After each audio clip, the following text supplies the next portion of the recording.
dans le prochain épisode de Demain nous appartient. Alors que Marc Véry continue de clamer que le véritable tueur court toujours, Jessica est tiraillée entre Mathias et ses parents. De son côté, Alex obtient des nouvelles de Yara grâce à Tristan. Attention, les paragraphes qui suivent contiennent des spoilers sur l'épisode de Demain nous appartient diffusé demain soir sur TF1. Si vous ne voulez rien savoir, passez votre chemin. Mercredi 16 janvier dans Demain nous appartient. Le vrai tueur toujours dans la nature ? Karim annonce à Marc Véry que son transfert en prison est prévu pour vendredi. Le tueur aux alliances lui assure qu'ils vont avoir encore besoin de lui car Louis Castillon n'était pas le tueur qu'il recherche, mais Karim refuse de le croire et lui demande de laisser Lucie tranquille. Cette dernière est d'ailleurs revenue vers Fred et a passé la nuit avec lui, malgré le message qu'il lui a laissé la veille sur son répondeur. Fred peine à la comprendre mais Lucie lui promet que maintenant que l'enquête est bouclée les choses vont s'arranger. L'entraîneur de boxe lui avoue alors qu'il est en train de tomber amoureux d'elle et Lucie, qui ne sait pas trop quoi répondre, part prendre sa douche. Fred, vraisemblablement vexé, se met à fouiller dans le sac de la jeune femme. Plus tard, Lucie rend visite à Marc qui continue de clamer que l'assassin est toujours dans la nature. Il lui explique que les tueurs dans son genre sont des animaux à sang-froid, qui prennent plaisir à se savoir traquer. Castillon ne se serait jamais suicidé en se sachant recherché par la police, ça n'a pas de sens selon lui. Il pense donc que sa mort a été mise en scène et que le véritable tueur court toujours. Lucie ne sait trop quoi penser mais la théorie de Véry finit par se confirmer lorsque Mike, le légiste, annonce à Karim et Lucie que la balle retrouvée dans le cœur de Castillon n'a pas été tirée à bout portant, mais à au moins 40 cm de lui. Ils sont donc face à un meurtre qui a été maquillé en suicide. Arnaud bientôt de retour dans la vie de Flore ? Après avoir eu une discussion avec Bart qui lui a fait remarquer qu'à chaque fois qu'un homme entre dans sa vie et s'installe chez eux, comme Thomas par exemple, elle fait tout pour le faire fuir, Flore reçoit un SMS d'Arnaud, son amant américain des vacances de Noël, qui vient aux nouvelles et lui demande si elle se souvient encore de lui.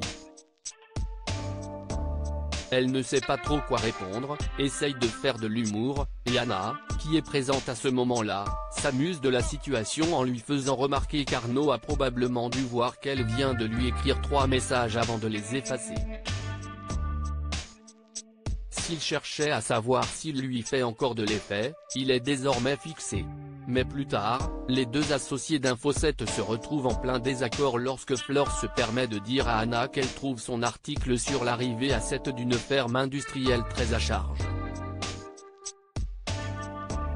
Anna ne supporte pas que Flore remette en cause son intégrité et cette dernière propose à son amie qu'elle en reparle un peu plus tard à tête reposée. Jessica tiraillée entre Mathias et sa famille. Mathias, de son côté, a passé la nuit en garde à vue. Il est interrogé par Georges qui veut lui faire avouer qu'il a essayé de vendre son portable à Christelle Moreno avant de l'avoir déclaré volé.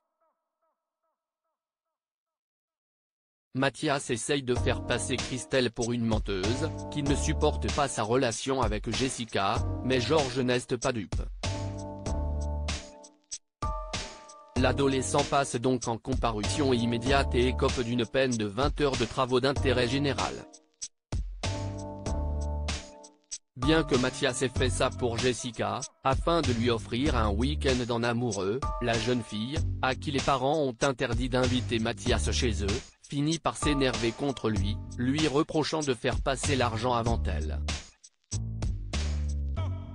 Mais le soir venu, après une dispute avec ses parents qui ne veulent plus qu'elle voie Mathias, Jessica leur rétorque qu'il a été là pour elle après son accident et qu'elle sait qu'elle peut compter sur lui.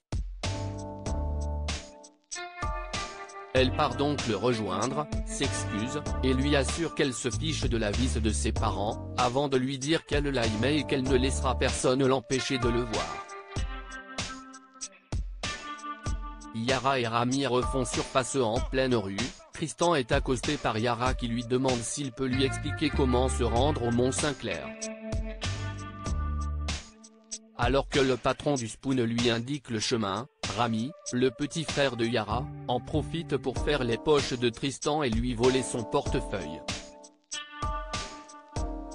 Les deux adolescents rapportent ensuite ce qu'ils ont réussi à voler aujourd'hui à ce vêtement, leur passeur, et ce dernier s'énerve, les accusant d'avoir gardé une partie de l'argent pour eux et d'être des bons à rien. Plus tard dans la journée, Alex apporte une livraison au Spoon et Tristan lui raconte ses déboires de la matinée.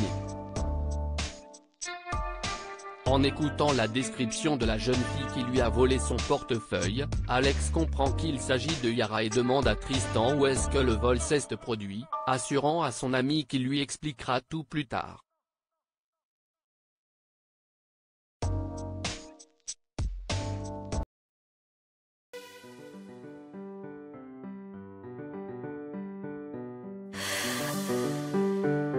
나